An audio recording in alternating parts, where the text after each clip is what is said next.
আমি মরবই। এখন আবার কে আসলো? কি ব্যাপার আপনারা? কি রে, খুন করে এসে শান্তিতে ঘুমানো হচ্ছে? চল থানায়। আমি খুন করিনি, আমি সত্যি বলছি, আমি খুন করিনি। চুপ, একদম চালাকি করার চেষ্টা করবি না। তুই যে খুন করেছিস তার প্রমাণ আছে। তোমরা কি দেখেছো তাই বলো। আমরা আগুন থেকে দৌড় মেরে যাচ্ছিলাম, ঠিক সেই সময় ওই ঘর থেকে রিয়াজ বার হয়ে পালিয়ে যাচ্ছিল। বিশেষ করুন স্যার, আমি খুন করিনি। তাহলে বল, ওই ঘরে কি করতে গেছিলি? ওই ঘরে আমি মরতে গেছিলাম। তুই মরতে গিয়েছিলি না কাউকে মারতে গিয়েছিলি সেটা আদালতে প্রমাণ হবে। ওই ওখানে নিয়ে চলো। স্যার আমাকে মারুন স্যার, আমি নির্দোষ স্যার, আমি খুন করিনি স্যার, আমি নির্দোষ। আমাকে ছেড়ে দিন। অবশ্যই ছেড়ে দেবো। তার আগে বল, তোর সাথে আর কে কে ছিল? আর কেন ওখানে মার্ডার করলি? স্যার, যে ছেলেটা মার্ডার হয়েছে সেই ছেলেটা এই ছেলেটার বউকে এক সপ্তাহ আগে পালিয়ে গেছে, সেই জন্য এই ছেলেটা ওকে মার্ডার করেছে। এবার বুঝতে পেরেছি, ওকে আজকেই কোর্টে চালান করে দেবো। সারা জীবন জেলের ঘানি টানবে।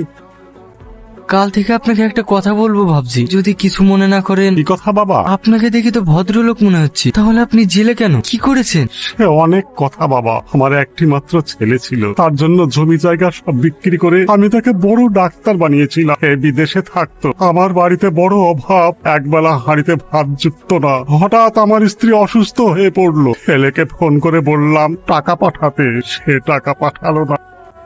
ডাক্তার বাবু, তাড়াতাড়ি আমার বাড়িতে চলুন, আমার বাবু প্রচন্ড অসুস্থ। যাবো তো, কিন্তু বাড়িতে গেলে 1000 টাকা ফি লাগবে, দিতে পারবে তো? আমার ছেলে টাকা পাঠালেই আপনার 1000 টাকা ফিস দিয়ে দেবো। যে ছেলে তার বাপ মায়ের খোঁজ নেয় না সে টাকা পাঠাবে? তোকে বারবার মানা করেছিলাম, জমিতে বিক্রি করে ছেলে পড়াইসনি। আমার কথা তো শুনবি নি, এবার ঠেলা বস। ছেলের পিছনে খরচ করে আমি বড় ভুল করেছি ডাক্তার বাবু, দয়া করে আপনি চলুন। তুই যতই বলিস নি কেন, নগদ টাকা ছাড়া আমি যাবো না। তারপর বাড়িতে এসে দেখি আমার বউটা মারা গেছে। তারপরে আপনার ছেলে বাড়ি এসেছিল? আমি তাকে কতবার ফোন করে বলেছি শেষবারের মতো তোর মায়ের মরা মুখটা দেখে যা। সে উত্তরে বলেছে আমার জরুরি মিটিং আছে। তারপরে কি হয়েছিল? তারপর রাগের মাথা ছেলে যে কলেজে পড়েছিল আমি সেই কলেজের অফিসে যাই।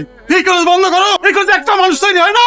এইসব আপনি কি বলছেন? শিক্ষাই তো হলো জাতির মেরুদণ্ড। যদি তাই হতো ওই শিক্ষিত মানুষরা মা বাবাকে বৃদ্ধাশ্রমে পাঠাতো না। আমি হাজার হাজার টাকা খরচ করে কলেজের ছেলেকে মানুষ করতে পাঠিয়েছিলাম, তোরা মানুষ করলি কেন বল? ছাড়ুন বলছি, ছাড়ুন, এক্ষুনি থানায় ফোন করো। সেই দিনের পর থেকে আমি জেলে।